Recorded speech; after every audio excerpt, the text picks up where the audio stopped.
Bem, voltamos para o nosso último episódio aqui do Caso Igor com a nossa convidada, a queridíssima Valderez, que nos contou aqui vários detalhes desse caso e nos deu uma verdadeira aula, não só de direito, mas de emoção, porque o caso, de fato, mexe com o nosso coração.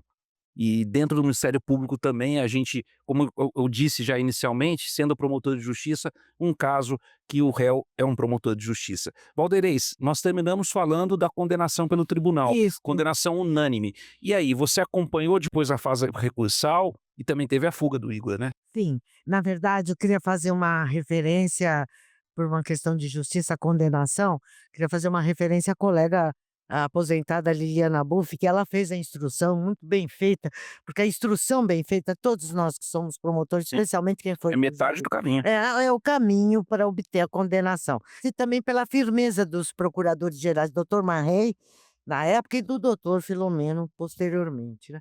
Enfim. Houve a condenação e aí, como eu disse no episódio anterior, quando percebemos que ele podia ser dado como foragido, ingressamos com um pedido, eu ingressei, fiz a petição pedindo ao procurador-geral suspender o pagamento dele, né, porque como eu disse, o povo de São Paulo não vai pagar a fuga e o pagamento foi suspenso. E ele ingressa com mandado de segurança naquele tribunal que o condenou por unanimidade, falando da ilegalidade da decisão do Ministério Público. Naturalmente, ele perdeu, o mandado de segurança e foi denegada a segurança e foi suspenso o pagamento e ele permaneceu foragido. Aí houve os recursos, não tiveram sucesso, porque eles achavam que o recurso, na verdade, a tese deles do recurso era sempre da competência do tribunal do júri, né. E aí ele permanece foragido, a gente recebendo notícias: "Ah, foi visto na Bolívia, foi visto em Teve até uma Florianópolis, notícia que falou que ele foi visto, eu não fazendo sei, aquele", como chama aquele esporte lá? Não sei, um negócio asa delta. Asa É, Delta. Eu também é, é. ouvi um caso que ele tinha sido visto, dando um show de violão no barzinho, cantando no Falava alguma coisa muitas assim. coisas e engraçado, eu achava o seguinte, um dia eu falei isso para um jornalista, falei: "Olha, sabe o que eu acho? Vocês recebem denúncia anônima, chegam denúncia anônima para vocês e para nós também. Eu acho que é quando a polícia está tão perto deles que eles dão indicação de um outro ponto extremo, sabe. Então fica fazendo, a verdade é que a polícia está procurando e uma hora vai encontrar, porque e de fato encontrou. E também tem Ele aquela foi questão, preso. né, essa providência de suspender o salário Sim, colabora vai também, dificultando a porque vai vida. dificultando a pessoa, como que ela vai viver, É, não é? é. E aí a condenação se deu no ano de 2001 e ele foi capturado em 2009. Ele permaneceu 8 anos foragido, aí foi preso e cumpriu pena, primeiro em regime lá em Tremembé, né, foi para aquele presídio lá de Tremembé, foi para o semiaberto, depois do aberto e, se não estou enganada, a pena dele foi cumprida integralmente este ano. Se a gente fizer as contas também pelo tempo que quando ele foi preso, pela condenação que ele teve, neste caso, porque ele teve uma outra condenação no porte ilegal de arma, outra coisa. Mas nesse caso 16 anos e 4 meses, e então, é, aliás, a pena dele baixou uns 4 meses, porque houve a prescrição do aborto. Houve a prescrição do aborto, só ficou a do homicídio. Então foi cumprida a pena dele, né. Esse ano acredito que em abril, né, porque não, não sei, o ano que ele foi preso foi 2009, não lembro se foi setembro, abril, não importa, foi 2009 que ele foi preso.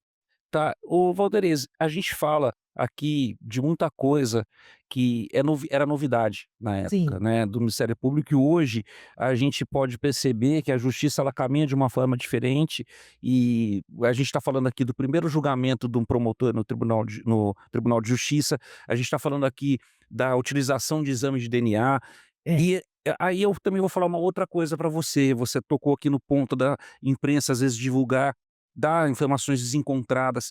Meu, como é que foi a imprensa nesse caso? Nossa senhora, olha. Porque era uma época que a imprensa estava também, a pós-ditadura, a imprensa queria saber dessas coisas, se inteirar desses crimes, e como que foi essa relação com a imprensa, essa repercussão toda? Olha, aqui é o seguinte, a gente sempre teve uma relação muito boa com a imprensa, porque a imprensa tem o direito e o dever de e todo democrata tem que, fortalecer a imprensa e tal.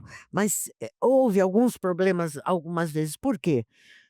Esse crime teve muita repercussão, muita repercussão. Eu jamais vi, por exemplo, no dia do julgamento do Tribunal de Justiça tinha senha para entrar, ficou lotado, tinha gente na porta que queria ver, eu nunca vi uma coisa dessa.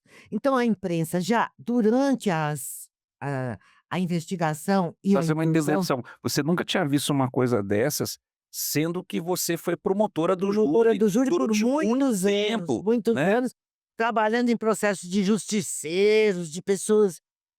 Eu nunca vi uma repercussão dessa. Eu acredito que o fato de ele ser promotor e, sobretudo, matar uma mulher grávida de 8 meses é uma coisa que choca, que impacta realmente, né. E durante a instrução, havia, jornalistas, sempre tem jornalistas muito sérios, éticos, como tem aqueles que não são, como em toda profissão. Aliás, nós temos um assassino no Ministério Público, todo mundo tem gente boa e tem gente ruim. Então, mas no geral era uma relação boa, porque de alguns até defendiam, davam a entender que o Igor era um pobre coitado, inocente, etc.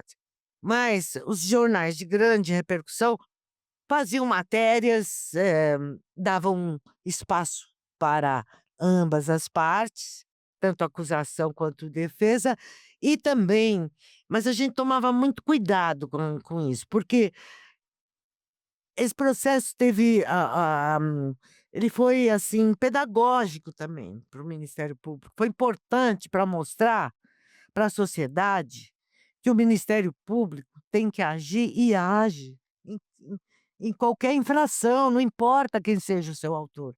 Essa foi uma lição, uma entrega para a sociedade paulista de que o Ministério Público de São Paulo não tergiversou, não deixou de cumprir sua obrigação constitucional por causa do autor da infração.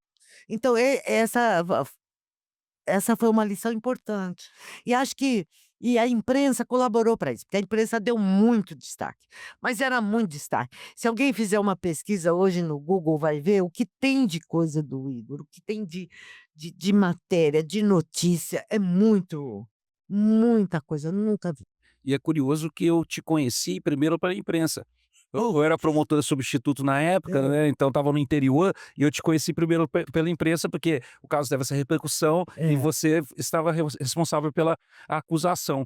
Engraçado que você coloca esse ponto, eu também fui promotor do júri por algum tempo, e às vezes a defesa às vezes alegava, né, promotor, né, É. do caso do Igor, e a resposta que eu sempre dei para os defensores que alegavam isso no júri, é exatamente essa resposta que você acabou de dar, que o Ministério Público em nenhum momento se furtou de buscar responsabilizar aquele que cometeu um crime. Isso. Então isso foi uma lição Foi muito grande. importante, foi importante, até colegas como você, assim, jovens na época, substitutos. Jovens na época. É, na época não, eu tô falando na época, jovens chegavam para mim: "Você lavou a nossa alma", promotores do júri que ouviam isso direto, eles falavam que era direto do júri, falava: "Ah, olha lá o promotor Igor, não sei o que e tal". E aí veio a condenação do Igor. Não, com certeza.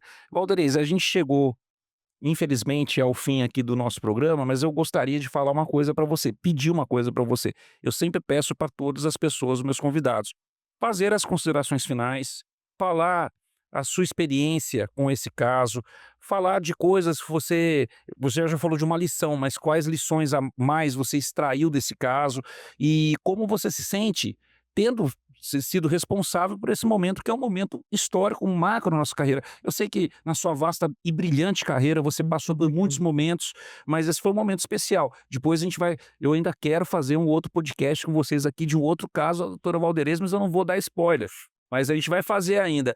Mas eu queria que você falasse sobre isso com a gente. Olha, que eu posso dizer é o seguinte, eu ser destacada, designada para fazer esse julgamento, é um motivo de muita honra na minha carreira, porque era um processo de imensa responsabilidade, então demonstrou a confiança que a instituição tinha no meu trabalho e no que eu pudesse entregar para a sociedade paulista. Então isso, eh, deixa um lado seu satisfeito. Por outro lado também, como eu dizia à época, dói cortar a própria carne, como eu disse aqui também hoje. Não é fácil você fazer um júri, um julgamento de alguém que é seu colega, que fez o mesmo concurso que você, que que participa e que fez os mesmos juramentos e que está destacado para fazer o mesmo serviço de proteger e de entregar à sociedade, dedicar à sociedade o trabalho e na construção de uma sociedade mais justa, de um mundo melhor, sem discriminação, sem, nenhum tipo de preconceito. Esse é o nosso trabalho e é muito triste eu ter que fazer esse trabalho ali, porque como eu dizia também à época, sabe, quando o Igor foi preso, que vieram me entrevistar: "A senhora está satisfeita?" Claro que ninguém pode ficar satisfeito com a prisão de alguém.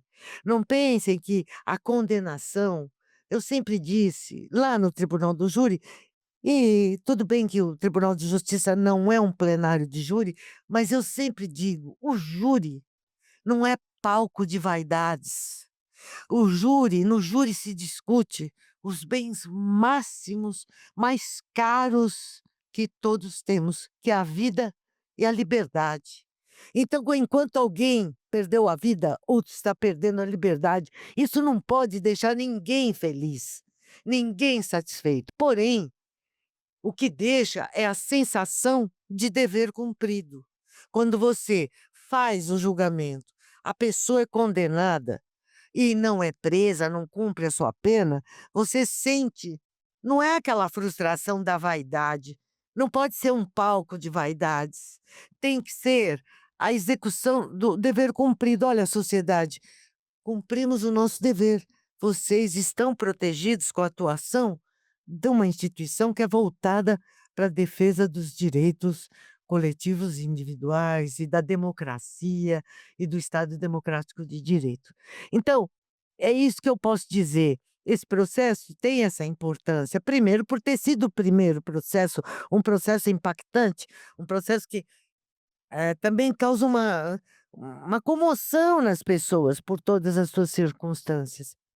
Mas ele não pode, nenhum promotor de justiça, ninguém promotora de justiça pode achar que o processo de repercussão, todos os processos têm que ter a mesma repercussão para nós. É claro que tem alguns que têm repercussão para o mundo externo. Esses, às vezes, não é que se deva ter mais cuidado ou menos cuidados, mas você precisa ficar mais vigilante com manobras que podem ter, como, por exemplo, nesse existiu a manobra que nós contamos aqui do latrocida. Então, isso que eu acho que para minha carreira como promotora de júri, aliás, momentos mais importantes da minha vida profissional, mais feliz, foi no tribunal do júri, e essa oportunidade que eu tive de fazer alguns julgamentos no Tribunal de Justiça, de casos de homicídio e de outros também que eu fiz, mas os de homicídio que foram os mais impactantes.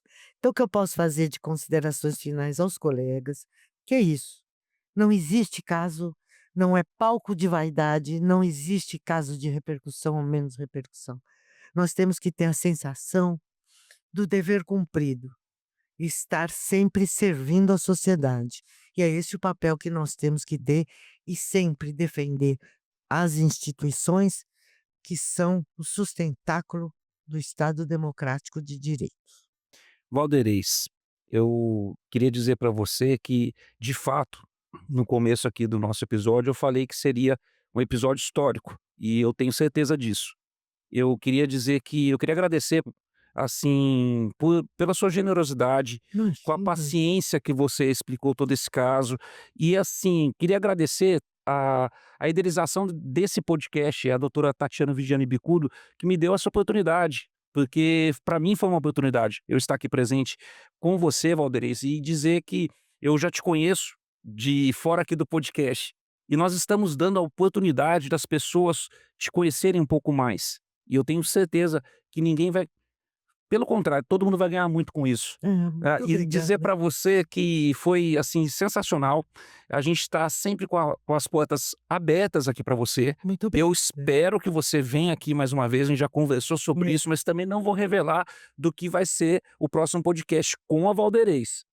Mas dizer aqui para vocês que a gente encerra mais esse episódio aqui do Ágora, da Escola Superior do Ministério Público, uma iniciativa, como eu disse, da diretora da escola, a doutora Tatiana Vigiane Bicudo, um espaço aberto para todos, para casos emblemáticos que fizeram a história do nosso Ministério Público. Por favor, gente, siga a nossa página da escola, nosso YouTube, nossos produtos aqui, que a escola está cada vez caminhando mais para essa interação com um público cada vez maior para conhecer o Ministério Público.